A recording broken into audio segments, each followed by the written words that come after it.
Today we are exploring Italian culture through a song called La Gatta by Gino Paoli. Hello, my name is Luigi Cirillo, and in this series Discovery Italy with songs, I will show you language tricks, habits, and traditions of Italy with the help of a different song each time. But let's get the music to the talk.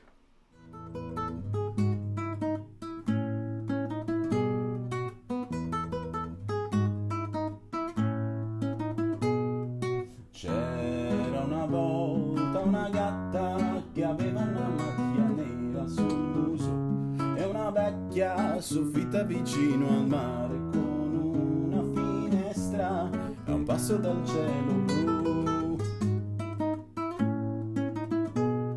Se la chitarra suonavo, la gatta faceva le fusa ed una stellina scendeva vicina vicina e poi mi sorrideva e se ne tornava su. Ora non abito più là, tutto è cambiato, non abito più là. Ho una casa bellissima, bellissima come vuoi tu. Ma io ripenso a una gatta che aveva una macchia nera sul muso e una vecchia soffitta vicino al mare con una stellina che ora non vedo più. Ora non abito più là, tutto è cambiato, non abito più là. Ho una casa bellissima, bellissima, come vuoi tu. Ma io ripenso a una gatta che aveva una macchia nera sul muso, a una vecchia soffitta vicino al mare con una stellina che ora non vedo più.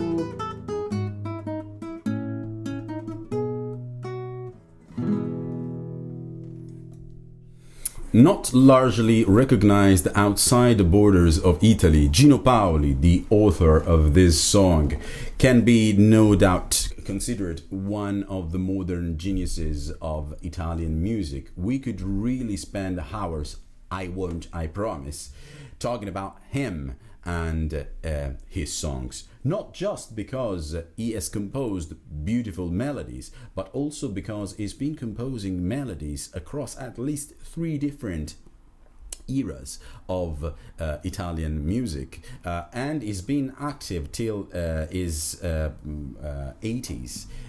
He was born in 1934 in Trieste.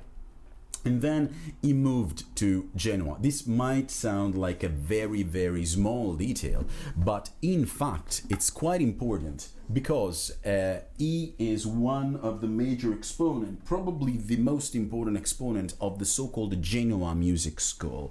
Now, if you put that in context, in 1960, in Italy, there was the Neapolitan school, and that was selling records all across the globe. If we think today about Italian music, we still link the music to that stereotype. O Sole Mio, the mandolins, or A Merry Life, which is Funiculi Funicula, and it's been translated in so many different languages. So this is a kind of new music in 1960. We have to say that it's heavily influenced by Neapolitan music, and Gino Paoli and lots of other people from the other Italian schools of music really they make their best efforts to get into the Neapolitan festivals and Neapolitan music, and Gino Paoli himself will be composing in Neapolitan language, but they are creating also something new, especially if we think about Genoa. And we put it on the map, we can see that there is a huge influence from France. This music, there is a lot of melody, but there is also the existentialism that comes out of it.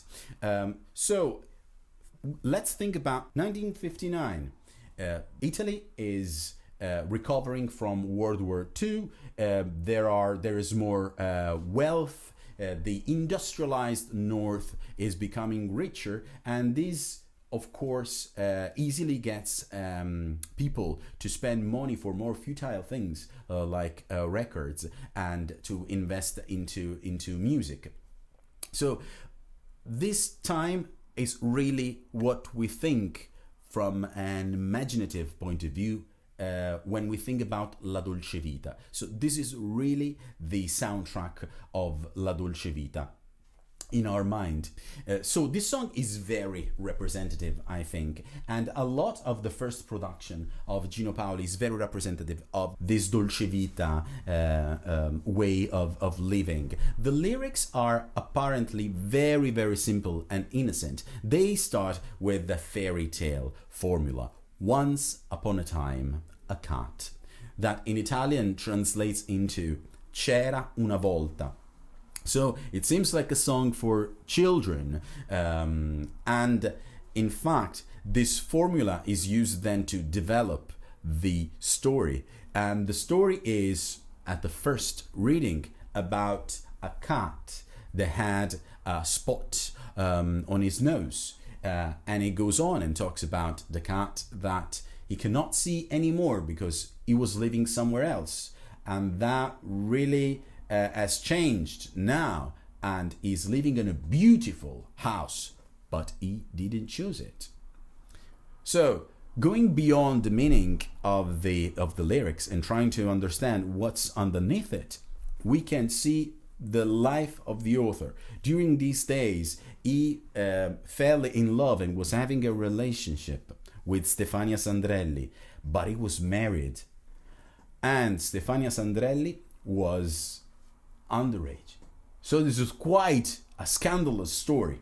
Another detail to add to this story is that Stefania Sandrelli had been in love with him and with Luigi Tenco. Luigi Tenco as well is a great exponent of the Dolce Vita school, if we want to call it like that. And they both are composing songs for her. So this rivalry is generating a lot of beautiful music, and we will talk about Luigi Tenco in one of the following episodes. We are the section Did You Know? Now, this one is quite funny. I'm going to ask you, do you know which of the following songs was mistakenly executed as an Italian anthem during the Olympic Games? A. Nel blu dipinto di blu. B. O sole mio. Or D. Nessun dorma. Vincerò, which of course none of this is the Italian anthem. So drum roll.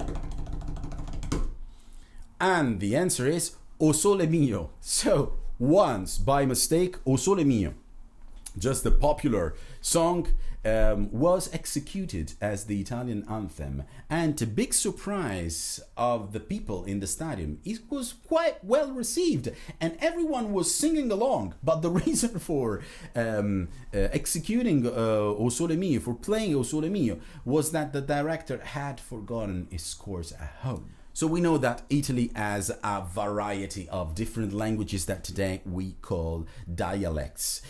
These dialects have heavily influenced Italian, and today they're the very reason for this richness of accents across the peninsula. So my invitation is to listen to these accents, also to the dialects, so to pick the musicality and understand more Italian itself. This time I'm proposing something very special. It's a song in Neapolitan language, which we have talked about in this series, but is executed by Gino Paoli, who's singing, and he belongs to the Genoa school, and Giorgio Gaber, who belongs to the Milan school, and he's playing the guitar.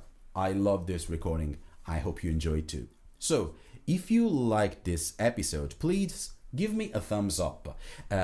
If you would like to receive notifications when any of my episodes comes out, please click the subscribe bell in YouTube and you will be notified. Thank you very much, and I hope to see you next time.